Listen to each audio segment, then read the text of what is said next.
Madam President, Chair, questions for Senator Hughes, Brother Hughes. do you yield for questions? Of course, I'll yield for questions. Thank you, Brother Hughes, Senator Hughes. Let me, before I get started, let's establish a couple of things before we get into the question part, okay?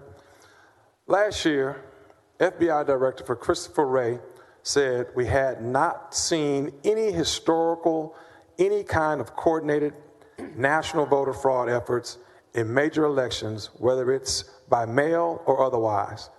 Did you see that statement? Have you heard that statement? I think I've heard that, yes, sir. Do you agree with that statement by the Director of FBI? I'm sure he knows what he's talking about. And as you know, this bill is not about national coordinated campaigns. I'm getting there. I'm sorry. I'm just listening. I apologize. All right. Go ahead. Okay. But do you agree with that statement? I think I read that, yes, sir. Okay. I'm sure you read it right. Let's go with this one. Last November, Trump's Department of Homeland Security issued a statement that said the November 3rd election was the most secure in American history.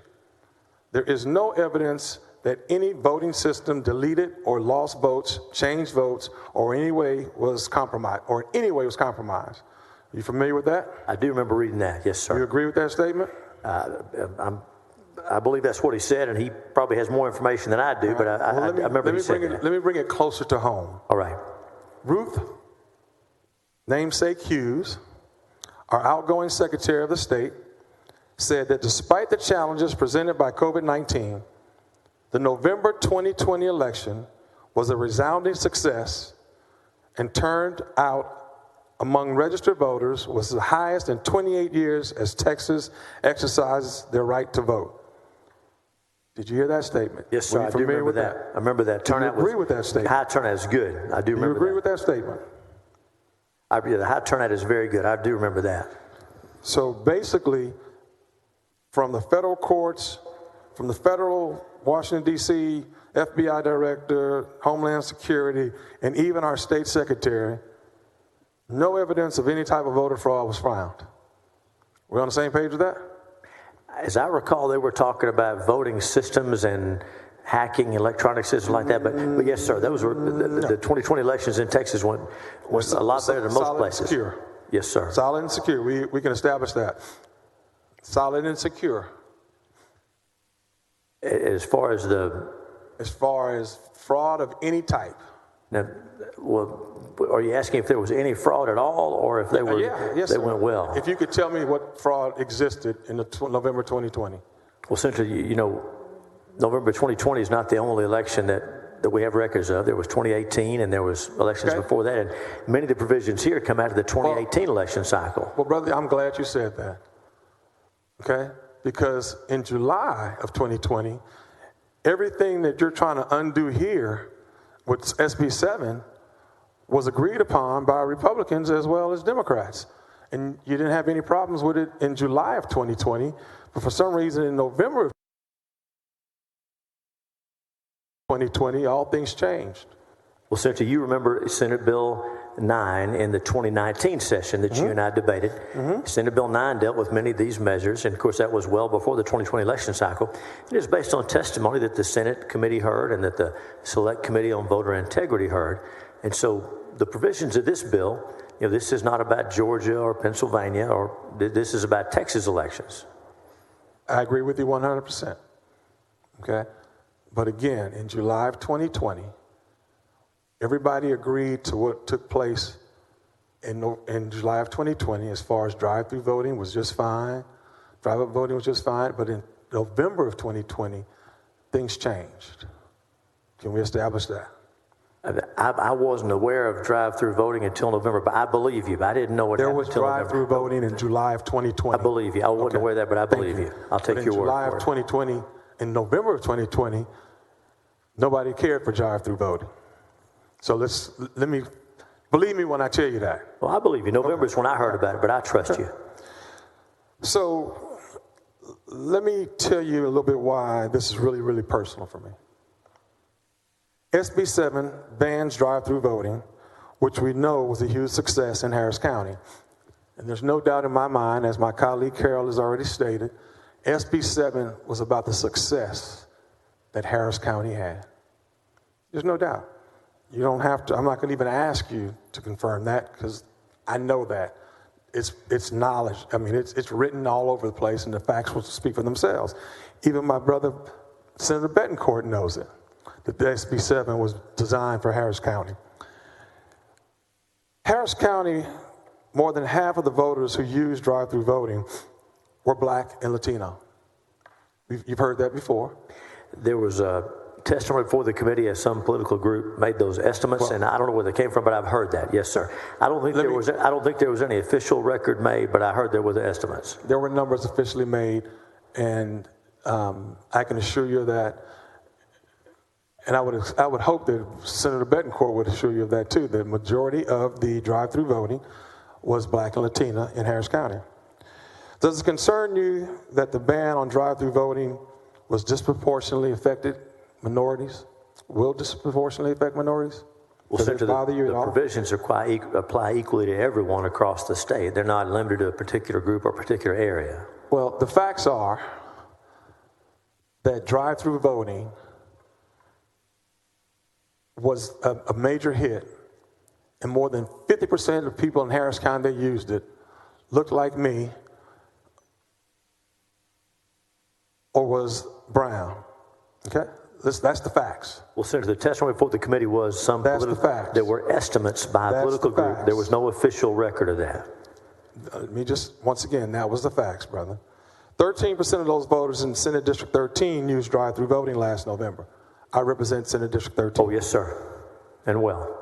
And that was the highest percentage of drive-through voters of any state or Senate district or any Senate district in Harris County. So when I say it's personal for me, because I represent a majority African-American district, and we benefited from drive-through voting that you're trying to ban now, I feel like you're coming from my district. Well, Senator, the election, I feel like you're coming from my district, which is a majority black district, when you decide to ban drive-through voting. Any comment? The elections administrator said that they stopped drive-through voting before Election Day because they were afraid the votes wouldn't count. That doesn't sound like a good system.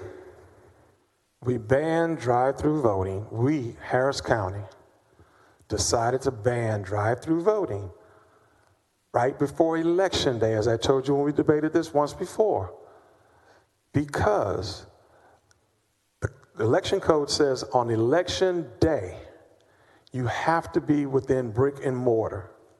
So we decided to ban it because we didn't want the dispute to ever come up and votes to be thrown out. It wasn't something y'all forced upon us. We made the decision. When I say we, Harris County, Chris Hollins and his team. Well, I'm speaking of the quote from the county election official said, "We're afraid the votes won't count." We came up with that. Yes, you're right. We decided we didn't want to give you the opportunity to throw out our votes because on Election Day, it clearly states in the election code, on Election Day, elections have to take place between brick and mortar. Okay? The bill also bans late night 24-hour polling. Much fraud accusations were associated with this during the past election. But it drove our numbers up, especially in urban communities. It makes me think that because we did drive our numbers up in urban communities is one of the reasons why you're trying to ban this now. Do you have any comment on that, sir? Well, Senator, turnout was up across the state in 2020, and that's good. But we need to debate what the state policy should be. But I think we agree that one county can't just change the law. So I'm glad you asked that. You made that statement too. So if voting was up across the state and you view that as good, then why are we banning all the things that made turnout higher and made it good? Well, 24-hour voting was 24-hour voting was in one county in one election. turnout was up across the state in 2020 for a number of good reasons. But really, come on, one county doesn't get to make up the rules. The state decides what the election code is, and then the counties have to follow that. Well, aren't third shift workers, don't they have the right to vote as well? And most time, most likely, aren't they, facts show that they're of the Democratic Party?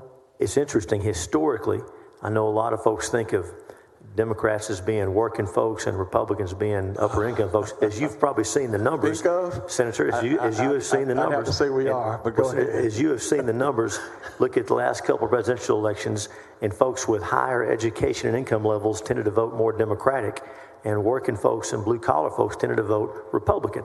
Interesting how those decks get reshuffled sometimes.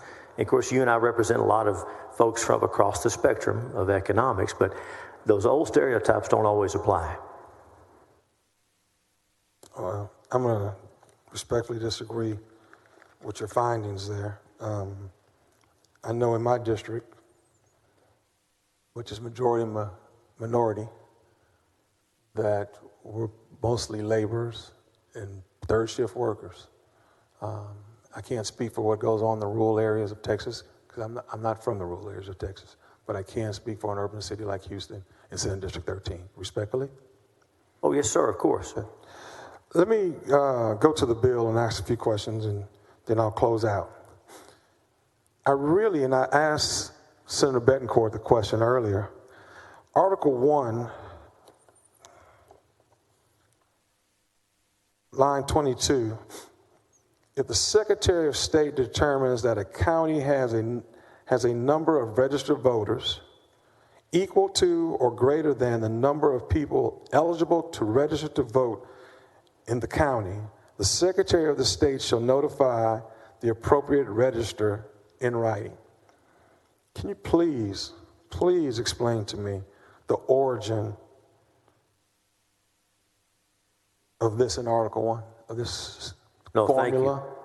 Thank you. The idea is to make sure that the voter rolls are accurate, because if there are more people registered to vote than people who are eligible to vote, then there's something wrong with one of the lists. And so this is telling the local county, take a look at that and respond to us. Tell us what the problem is, because those numbers don't make sense. Have we seen that, though? Has there been a case of that, except for in that small one county of